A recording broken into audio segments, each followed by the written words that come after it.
আপনি যদি দিনে একটু নামাজ না পড়েন, তবে আল্লাহর কসম আমার এই বার্তাটি শোনার পর আপনি অবশ্যই নামাজ পড়বেন।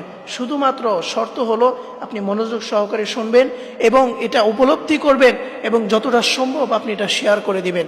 কারণ আপনার শেয়ারের মাধ্যমে যদি অন্য একটা ভাই উপকৃত হয়, সে যদি নামাজ পড়া শুরু করে, তাহলে যতদিন সে নামাজ পড়বে তার একটা সওয়াব আপনার আমল নামে আল্লাহ তাআলা দিয়ে দিবেন। সুবহানাল্লাহ। এই জন্য প্রিয় ভাই, প্রিয় বোনেরা, অবশ্যই আপনি মনোযোগ সহকারে শুনবেন।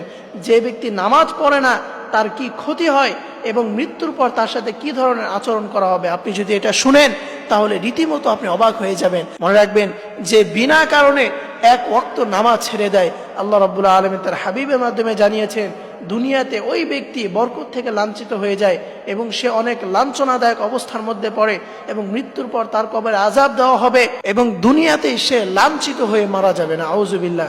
এই জন্য প্রিয় ভাই, প্রিয় বোনেরা, এবং আল্লাহ রাসূল সাল্লাল্লাহু আলাইহি ওয়াসাল্লাম এক হাদিসের ভিতরে বলে দিয়েছেন যে ব্যক্তি বিনা কারণে এক ওয়াক্ত নামাজ ছেড়ে দেয়, জেনে বুঝে জাহান্নামের কোনো একটা দরজায় তার সেই নাম লিখে দেওয়া হয় এবং সেই জাহান্নামটা ওই বেনামাজি ব্যক্তির জন্য বরাদ্দ করে দেওয়া হয়। নাউজুবিল্লাহ। এই জন্য প্রিয় ভাই, প্রিয় বোনেরা আমার, আপনি কিসের জন্য নামাজ ছেড়ে দিচ্ছেন? আপনার কোনো কাজ নাই, দেখা যায় সারাদিন সব কিছু করতে পারেন, কিন্তু নামাজের সময়টা এলে তখন আর আপনার শরীর কাজ করে না, আপনার আলসামও লাগে। এই ধরনের কাজ কখনো করা যাবে না।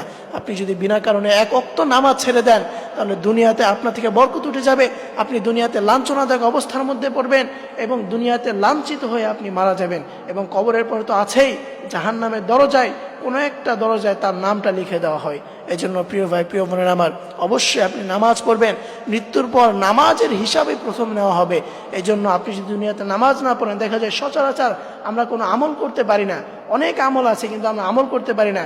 কিন্তু যে 5 ওয়াক্ত নামাজ, এই নামাজটাও যদি আমরা না পড়ি, তাহলে আপনি কাল কিয়ামতের ময়দানে রবের সামনে আপনি কি জবাব দিবেন? এই জন্য প্রিয় ভাই, প্রিয় বোনেরা আমার, অবশ্যই আজকে থেকেই আপনি নামাজ পড়া শুরু করবেন এবং আপনার আশেপাশে যারা আছে তাদেরকে আপনি নামাজের জন্য উৎসাহিত করবেন। আল্লাহ তাআলা আমাদের সকলকে এই আমলটি করা তৌফিক দান করুক। সকলেই পড়ি আমিন।